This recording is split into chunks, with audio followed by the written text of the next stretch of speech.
देखिए गाइस, ये एक बेहतरीन क्वेश्चन था। अगर आपको आइडिया नहीं है कूलम्ब्स लॉ की तो आप बहुत इजीली मिस्टेक कर सकते हैं इस क्वेश्चन में।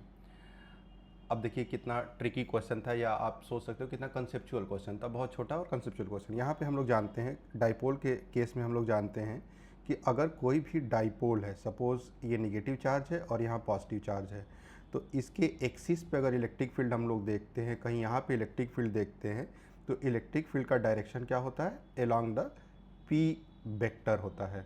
और उसकी जो वैल्यू होती है इलेक्ट्रिक फील्ड की एक्सिस पे, कि एक्सिस के किसी पॉइंट पे जो इलेक्ट्रिक फील्ड की वैल्यू होती है के पी बाई आर क्यूब होती है, ये पता होता है। लेकिन जो इसका परपेंडिकुलर बाइसेक्टर है, अगर परपेंडिकुलर बाइसेक्टर के किसी भी पॉइंट पे हम इलेक्ट्रिक फील्ड की बात करते हैं तो electric field just opposite to the vector P होती है, मतलब इस तरह से होती है। That is a electric field at any point which R, हम कहते हैं इक्वेटोरियल पोजीशन कहते हैं, ठीक है।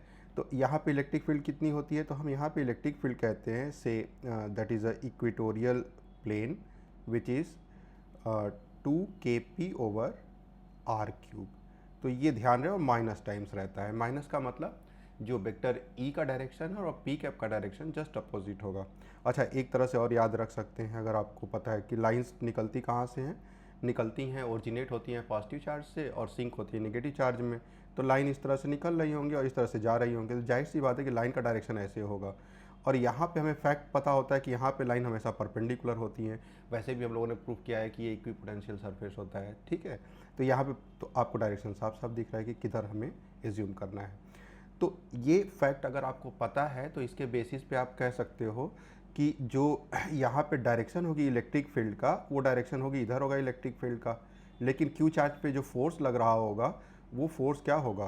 Q into electric field at that position. अब ये क्यू चार्ज पे फोर्स है।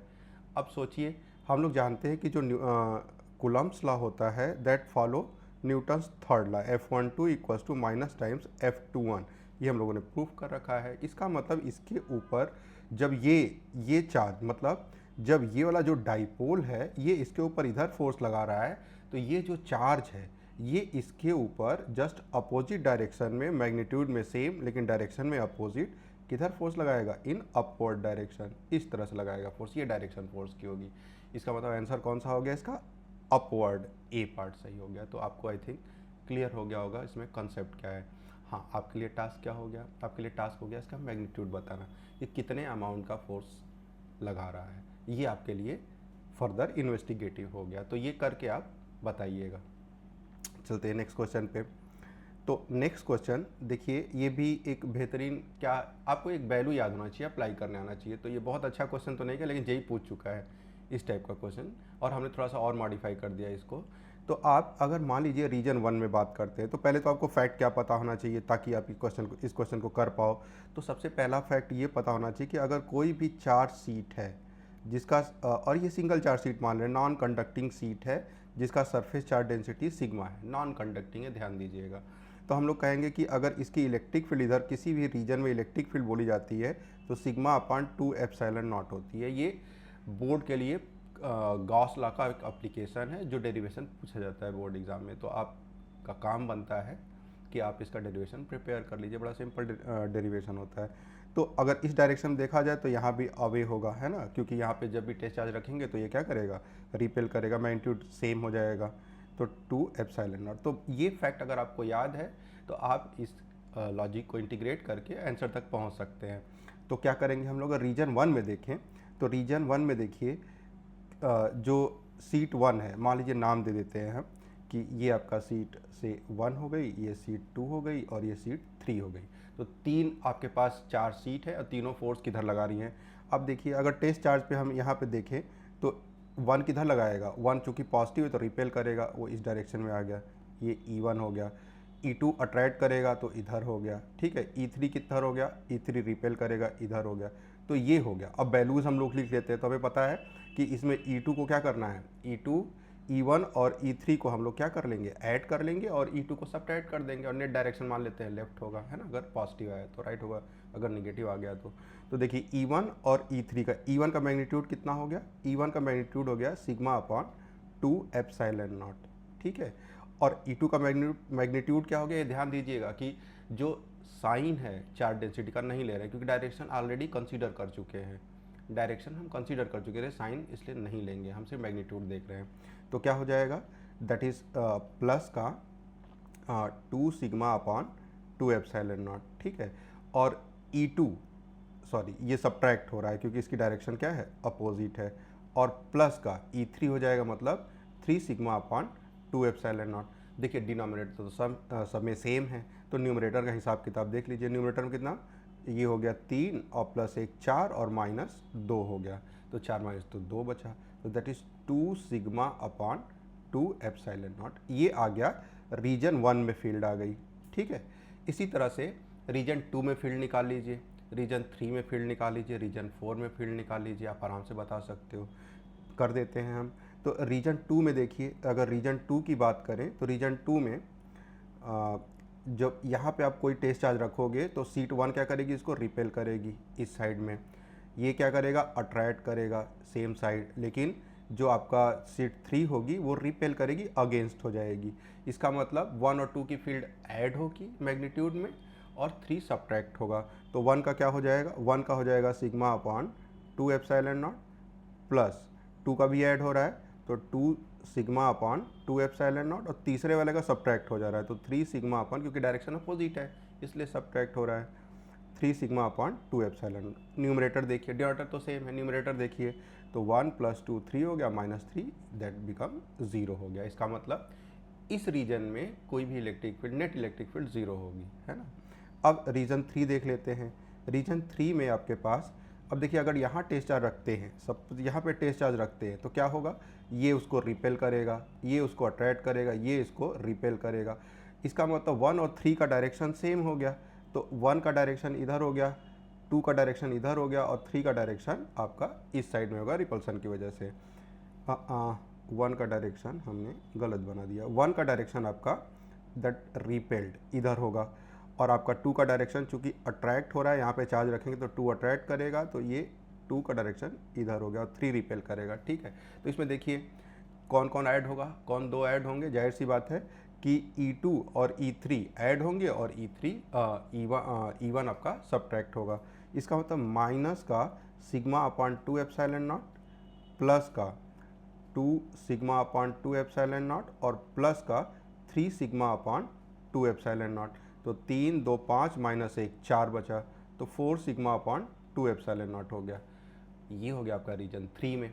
अब रीजन 4 में देख लेते हैं। इसी तरह से रीजन 4 में एनालाइज जब करोगे आप, तो देखो रीजन 4 में जब यहाँ पे टेस्ट चार्ज रखेंगे तो फर्स्ट वाला रिपेल करेगा, इधर आ जाएगा, ठीक है।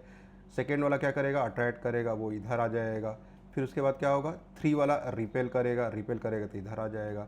मतलब 1 और 3 को ऐड करना है और 2 को सब्ट्रैक्ट कर देना है। तो सिग्मा अपॉन 2 एप्सिलॉन नॉट और माइनस का 2 सिग्मा अपॉन 2 एप्सिलॉन नॉट और प्लस का 3 सिग्मा अपॉन 2 एप्सिलॉन नॉट। तो ये आपका आ गया 1 + 3 4 हो गया, -2 2 बचा, तो 2 सिग्मा अपॉन 2 एप्सिलॉन नॉट। तो देख लीजिए ये रीजन 4 और रीजन 1 में तो सेम फील्ड दिख रही है, मैग्नीट्यूड सेम होगा, है ना।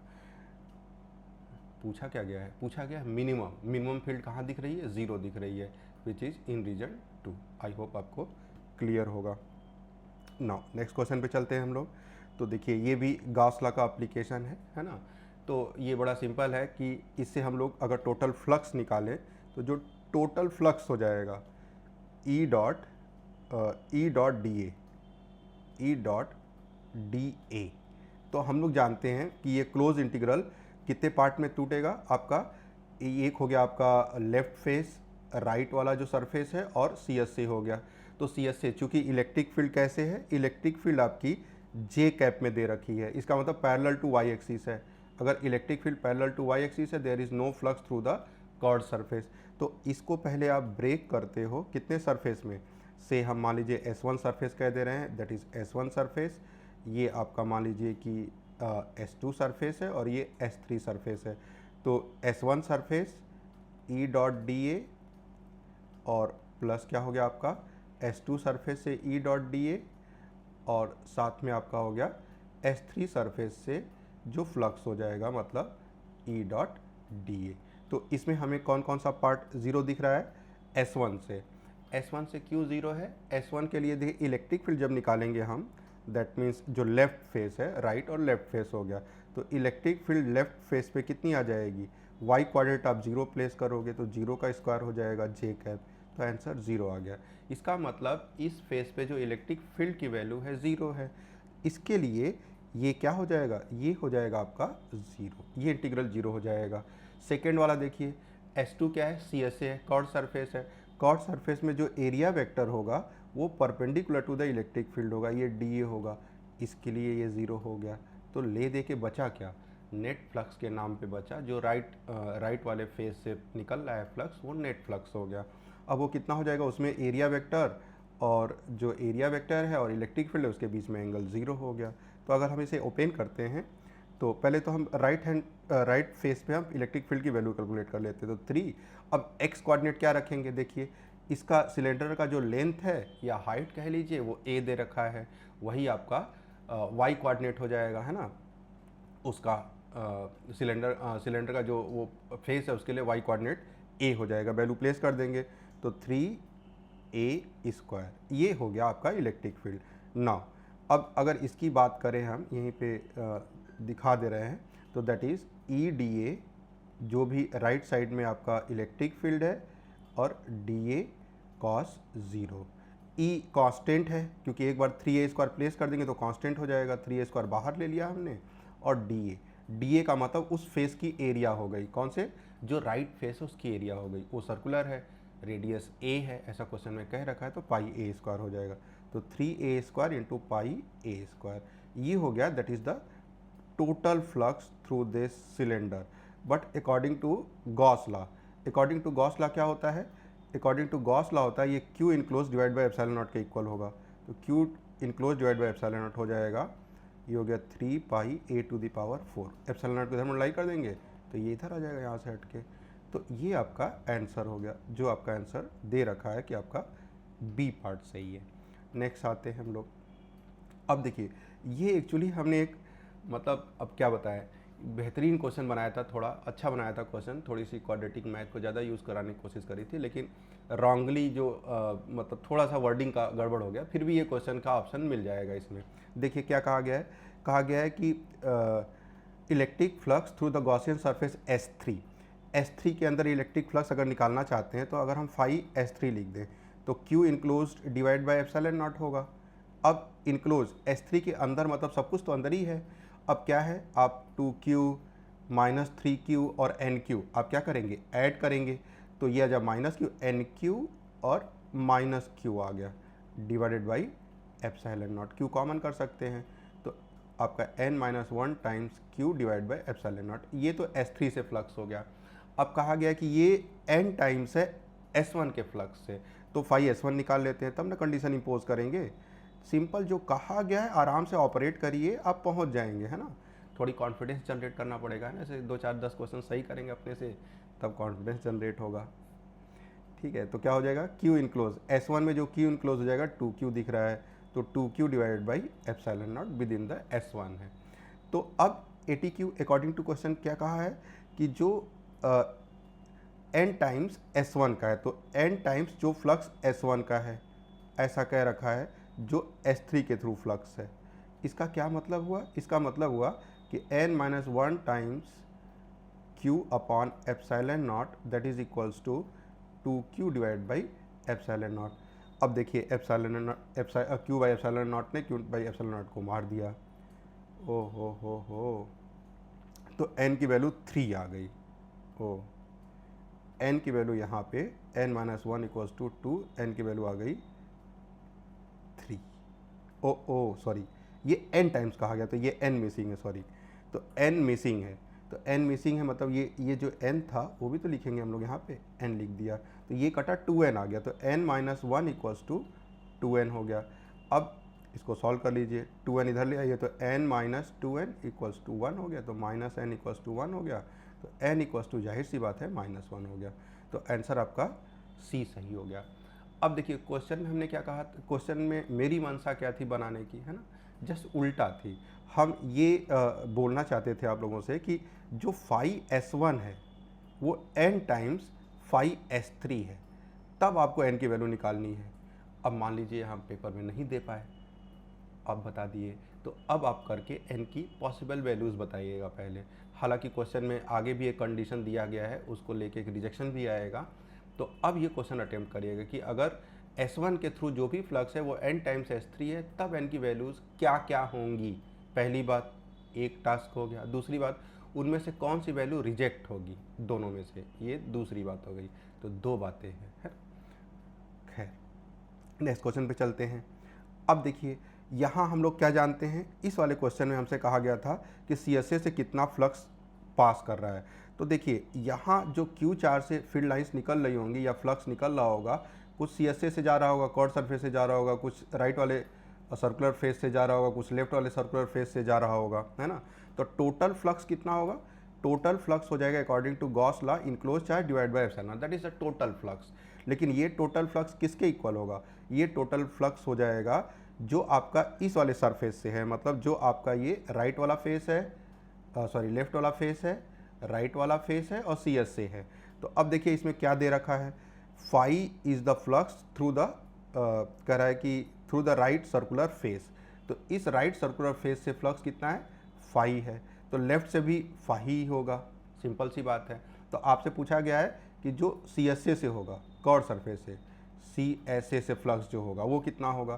तो अब देखिए फाई CSA कितना आ गया, फाई CS, देखिए ये दिया गया था, ये हमने सिमेट्री से किया क्योंकि सिमेट्रिकल पोजीशन पे रखा गया है, तो जितना फ्लक्स राइट वाले से उतना ही फ्लक्स लेफ्ट वाले से होगा, तो उसको यूज़ किया हमने। तो फाई CSA हो जाएगा आपका Q divide by epsilon naught minus 2 phi. तो कौन सा ऑप्शन सही हो गया आपका, A सही होगा, है ना। अब नेक्स्ट क्वेश्चन पे चलते हैं हम लोग। देखिए एक बार फिर ये बेहतरीन क्वेश्चन है, अगर इस क्वेश्चन को आप स्केच कर पाए होंगे, है ना। पहले तो पहला टास्क होता है कि आपने इस क्वेश्चन को आप ड्रॉ कर पाते कि नहीं कर पाते हैं। तो मान लीजिए अगर हमने इस तरह से ड्रॉ कर दिया, तो ये हमारा एक स्फीयर हो गया जिसका सेंटर 0 0 हो गया और रेडियस 2a दे रखा है, रेडियस 2a दे रखा है, इसका मतलब ये जो कोऑर्डिनेट हो जाएगा 2a, 0 हो जाएगा। और a, 0 पे इलेक्ट्रिक फील्ड की बात करना चाहता है वो, और चार्ज को रखा है वो यहाँ पे, जो चार्ज आपका Q रखा गया यहाँ पे रखा गया है। अब सोचिए कि जब चार्ज यहाँ पे, जब हम लोग चार्ज प्लेस करेंगे 3a, 0 पे चार्ज प्लेस करेंगे, तो जो आपका सेपरेशन होगा ये वाला, इस पॉइंट से इस पॉइंट, दोनों चार्ज के बीच का जो सेपरेशन आएगा ये 2a आएगा, है ना। कैसे निकाल लिया हम लोगों ने, क्योंकि ये डिस्टेंस पूरी 3a है और उसमें से a सब्ट्रैक्ट कर देना है, तो ये डिस्टेंस जाहिर सी बात है 2a आ जाएगी।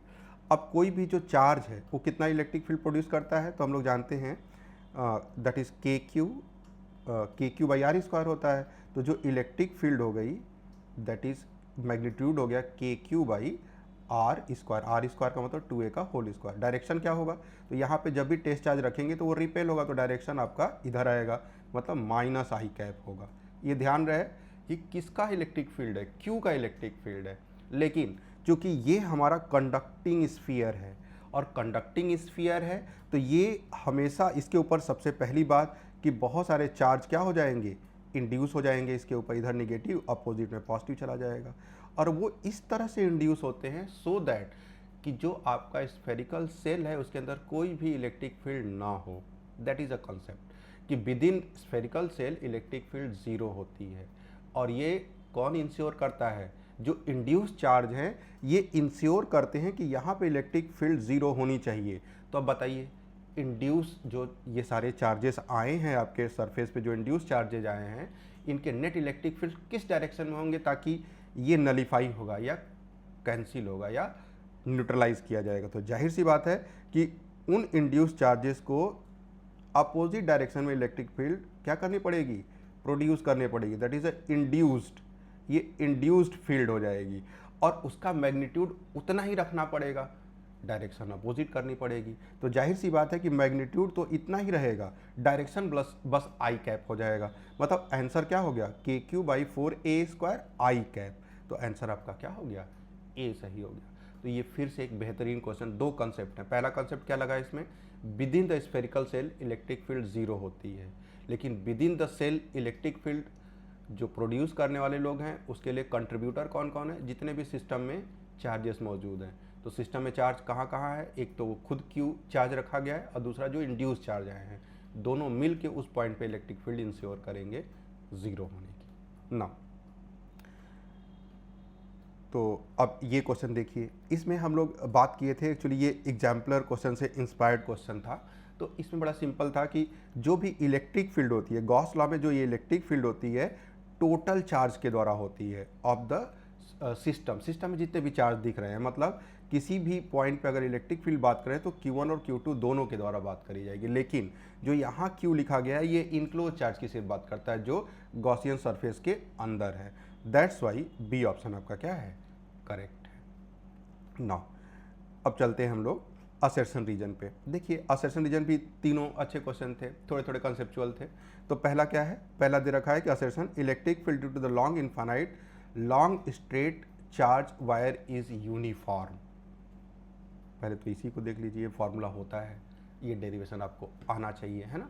तो इस डेरिवेशन की तैयारी कर लीजिए, कितनी बार बार लिख के आप प्रैक्टिस कर लीजिए, डेरिवेशन एकदम आपका हाथ ना रुके, है ना। भले पेन की इंक खत्म हो जाए लेकिन हाथ नहीं रुकना चाहिए, ठीक है। चलता जा रहा, चलता, थोड़ी देर बाद समझ आ रही इंक खत्म हो गई है, खैर ना।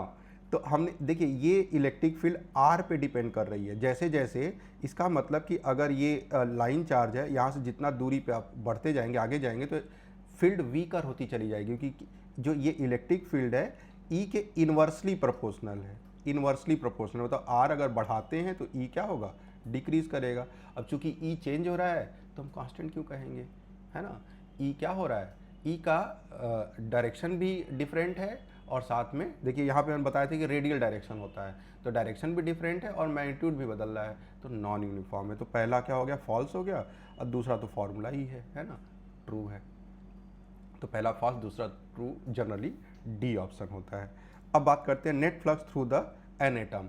अब एटम जो होता है इलेक्ट्रिकली न्यूट्रल होता है, जितने पॉजिटिव चार्ज होते हैं उतने निगेटिव चार्ज होते हैं। इसका मतलब कि अगर कोई भी गॉसियन सरफेस, मान लीजिए ये कोई आपका एटम हो गया और ये एटम है, तो एटम के बाहर अगर हम कोई गॉसियन सरफेस ले लेते हैं, सपोज ये एस गॉसियन सरफेस हो गया, तो क्यू इनक्लोज क्या हो जाएगा, इनक्लोज चार्ज जीरो हो जाएगा, क्योंकि जितने पॉजिटिव हैं उतने निगेटिव हैं। According to Gauss law Q enclose zero है तो फ्लक्स उसके थ्रू नेट फ्लक्स क्या होगा, ज़ीरो होगा। इसका मतलब ये बात सही, ये बात सही कहा गया है, एटम इज इलेक्ट्रिकली न्यूट्रल, ये भी बात सही है, और इसी की वजह से ये ट्रू है, मतलब ये ही उसको एक्सप्लेन कर रहा है। तो यहाँ पे दोनों असर्शन भी ट्रू है, रीजन भी ट्रू है, और रीजन ही करेक्ट एक्सप्लेनेशन है असर्शन का। तो आपका क्या हो गया, आपका इसका ए सही हो गया ना। N electric field sensitive device, हाँ देखिए इसे हम लोग बात करते हैं कि कोई भी अगर आपके पास कंडक्टिंग सेल है, मान लीजिए कि ये कोई कंडक्टिंग मटेरियल है और कंडक्टिंग केस रख लिया आपने, है ना, इसे इलेक्ट्रोस्टैटिक शील्डिंग पढ़ते हैं, कि अंदर अगर कोई भी डिवाइस आपने रख दिया और बाहर कोई भी चार्ज, कोई भी इलेक्ट्रिक फील्ड हो, बाहर कोई भी इलेक्ट्रिक फील्ड हो, वो इलेक्ट्रिक फील्ड कभी मेटल के अंदर नहीं इंटर कर सकती है। क्यों, क्योंकि पहरेदार हैं किसके पास, कंडक्टर के बहुत सारे एक्सेसिव इलेक्ट्रॉन्स हैं, वो अपने आप को इस तरह से रीडिस्ट्रीब्यूट करेंगे, वो इंश्योर करेंगे रीडिस्ट्रीब्यूट हो गए कि net electric field within the conductor zero हो इन इलेक्ट्रोस्टैटिक कंडीशन। ध्यान दीजिएगा, इलेक्ट्रोस्टैटिक कंडीशन या इक्विलिब्रियम कह लें हम लोग, वो हमेशा इंड्यूस चार्ज इंश्योर करेंगे कि net electric field within the conductor क्या हो, जीरो हो। इसका मतलब कोई भी डिवाइस अगर कंडक्टर के अंदर रखते हैं तो वो डिवाइस हमेशा क्या रहती है, सेफ रहती है बाहर वाले इलेक्ट्रिक फील्ड से। तो there is no electric field inside the conductor in electrostatic condition और इक्विलिब्रियम। अब देखिए, तो an electric field sensitive device safe within the metallic case, बिल्कुल बात सही है। Electric field within the conductor due to outside charge zero in electrostatic equilibrium, ठीक है। अब देखिए ट्रिकी है, तो अच्छा एक क्वेश्चन देखिए, ये ऑप्शन अगर कोई बहुत ज़्यादा दिमाग लगाने की कोशिश करेगा कैसे डूब जाएगा, सही से आप नहीं करते हो, खेलते हो, तो इस क्वेश्चन में खेल गए हैं हम। जैसे मान लीजिए एक कैविटी है, और अगर ये कैविटी है और यहाँ पे हम मान लेते हैं कि ये आपका मेटल हो गया और आपका डिवाइस, छोटा सा डिवाइस यहाँ पे रखा गया है। अब हम ये कह रहे हैं कि अगर कोई चार्ज यहाँ पे हमने प्लेस कर दिया आउटसाइड, अगर कोई चार्ज आउटसाइड प्लेस कर दिया, तो बताइए इसकी इलेक्ट्रिक फील्ड तो यहाँ होगी ही होगी। भाई इलेक्ट्रिक फील्ड इसकी भी होगी, लेकिन यहाँ नेट इलेक्ट्रिक फील्ड जीरो, ये ध्यान रहे। और नेट इलेक्ट्रिक फील्ड जो होती है, नेट इलेक्ट्रिक फील्ड दो चीज़ से आती है, एक इस क्यू की वजह से आएगी इलेक्ट्रिक फील्ड, और प्लस जो इंड्यूस्ड होगा चार्ज, जो इंड्यूस्ड चार्ज होगा, इस चार्ज को यहाँ रखने से जो यहाँ चार्ज इंड्यूस हुए होंगे, कुछ बाहर गए होंगे, इस तरह से रीडिस्ट्रीब्यूट होंगे, जो इलेक्ट्रॉन रीडिस्ट्रीब्यूट होंगे, उनकी वजह से जो नेट यहाँ पे इलेक्ट्रिक फील्ड आएगी उसे इंड्यूस इलेक्ट्रिक फील्ड कहते हैं। तो ये ध्यान रहे कि अंदर कैविटी के अंदर नेट इलेक्ट्रिक फील्ड जीरो होती है, बाहर वाले चार्ज की वजह से जीरो नहीं होती है। बाहर वाले चार्ज और प्लस जो इंड्यूस चार्ज है, उन दोनों की वजह से इलेक्ट्रिक फील्ड जीरो होती है। और यहाँ पे हमने बड़े सफाई से आपसे गलती करवाई है कि the electric field within the conductor due to outside charge is zero. ये गलत है, ये जीरो नहीं है, इसकी वजह से वहाँ जीरो नहीं है। तो ये स्टेटमेंट फॉल्स है। तो इस क्वेश्चन में मैक्सिमम लोग ट्रैप होंगे अगर उनको कंसेप्ट नहीं पता है। तो आई होप आपको समझ में आया होगा, और कुछ अगर ना समझ में आया तो कमेंट किया करिए, और लाइक तो करना नहीं है ना। अंगूठा आप तो दे नहीं सकते, एक बार एकलव्य ने दे दिया, आप लोग सचेत हो गए हैं।